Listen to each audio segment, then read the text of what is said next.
Una po sa ating mga balita, Pangulong Aquino nag-alok ng 10 milyong pisong pabuya para sa agarang pag-aresto kay Janet Lim Napoles na itunuturing na utak sa 10 billion peso pork barrel scam.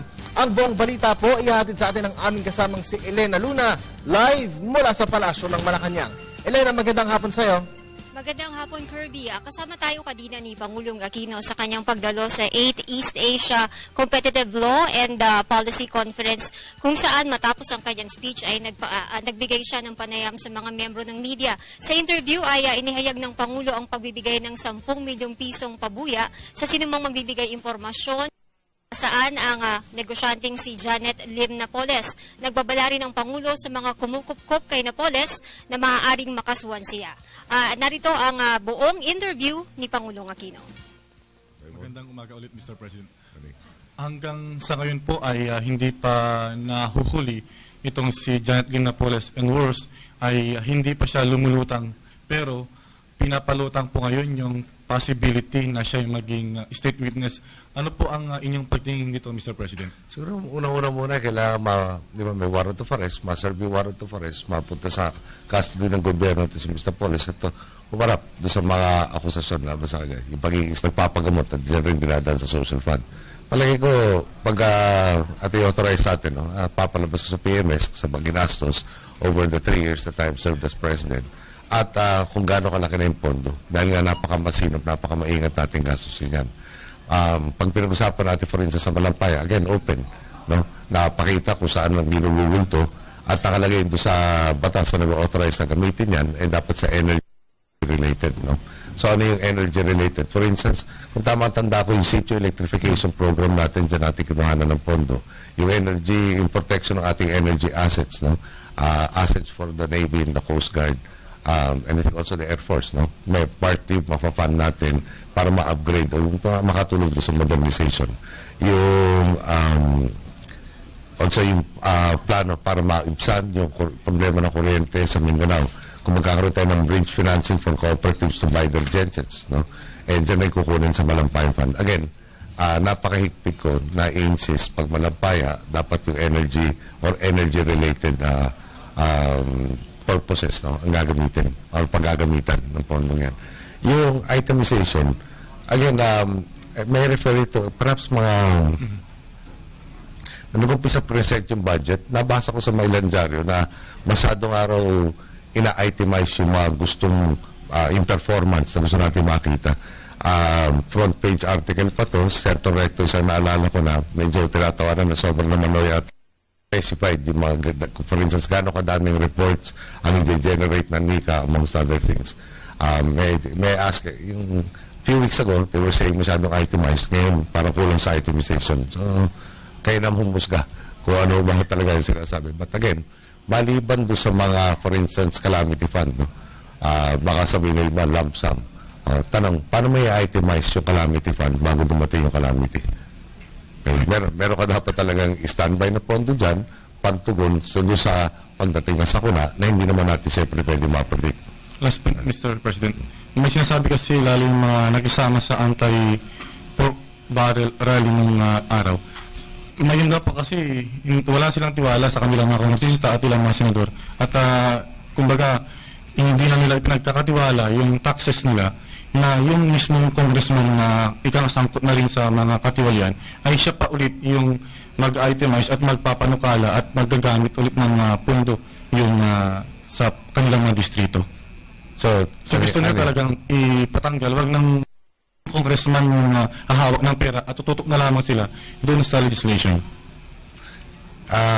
Sorry, kung tama pagkaintindi ko sa tanong mo, may narinig kasi ako mga nagmungkay na tanggalin na raw ang role ng Kongreso sa budget.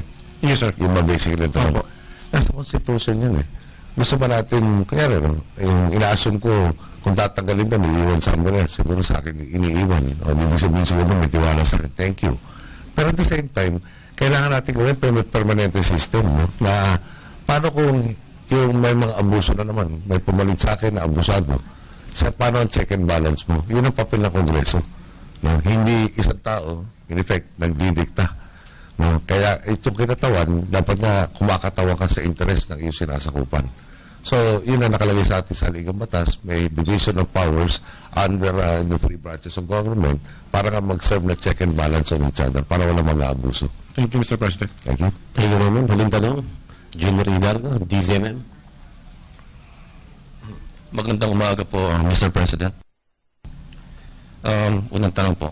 Nagpahayag po ng pagkadismaya si Marine Brigadier General Alexander Balutan, Brigade Commander po ito ng Philippine Marines sa Central Mindanao sa issue po ito ng pork barrel scam. At ito po ay kanyang nilagay sa kanyang Facebook account. Unang-una po, ano po ang reaksyon niyo dito? At sa tingin niyo po ba ay kailangan magsagawa ng loyalty check ang hanay po ng AFP? Wala naman ako nakikita mali sa sinabi ni General Balutan. No? Perhaps dapat lang mapaalala sa kanya, General siya. At meron tayong General currently serving. No? Meron tayong patakaran na dapat ang ating militar at saka ating kapulisan dahil may monopoly of force, kailangan talagang all the time neutral. No? Yun ang importante para nga yung hindi tayo magkaroon ng sitwasyon na pwede magkagulo. Ngayon, pero sa sentimento ina-express niya, for instance, nabasa kong parte ng kanyang Facebook account, pinakita sa akin, tinatanong niya, nung lumusob sila sa mga kampo noong 2000, no? Namatayan siya, gaano karami na tanong niya.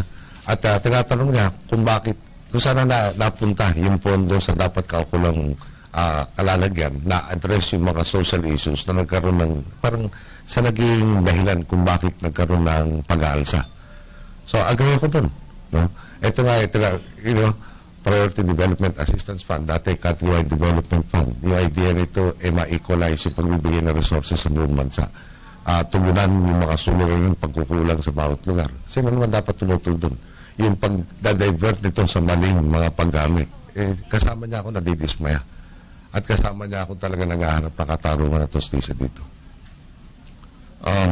Pero again, no, hindi ka pwede nagsasalita ng yun dahil marami ng gagamit doon sa mga sinabi mo para mag-create ng negative consequences sa ating lipunan. At sana dapat mapaalala kay General Balutan yan. Apo. Pangalawang tanong po, Mr. President. May plano po ba ang pamahalaan na maglabas ng reward money para agad na mahuli si Janet Lee Napoles? Ina-announce namin sa no? Pero dahil natanong mo, announce ko sa inyo, 10 million ang reward for information leading to the arrest of Mr. Napoles. Para klaro, 10 million pesos. Kay Janet po yan, paano po sa kapatid niya? 10 din mo ba yan? Sa kapatid po, si Reynald. Yeah. We didn't discuss that yesterday. We were discussing others na nasa wanted list like General Palparan, like the Reyes brothers and others. No? Kung pwede hindi lang natin mamaya para ma-announce natin detalye. Okay po. That's po, Mr. President. 27. Ano ho ba yung informasyon na nakakarating sa inyo at hindi pa humahuli si Napoles at meron ho ba kayong babala sa mga nagkakanlong sa kanya? Meron yung it's a harboring of fugitive obstruction. Okay. Harboring of a fugitive, kaso yun. Obstruction of justice, kaso rin yun. So yung babala, palagay ko naman kung may gustong pag-iisip na kumukukup sa kanya, dapat maalala to. At kung akala na titigilan namin paghahanap dito, nagkakamali sila. At may reasonable confidence tayo na malapit-lapit na rin natin mahahabol yan, amongst others. Mula pa sa City, Kirby ay nakabalik na rin dito sa palasyo ng Malacanang si Pangulong Aquino. 1:30 ng hapon mamaya ay pangungunahan ni Pangulong Aquino ang 27th Apolinario Mabini Awarding Ceremony sa Heroes Hall ng palasyo. At yan ang ating balita mula dito sa Malacanang. Sa tulong ng RTBM, ako si Elena Luna para sa Telebisyon ng Bayan.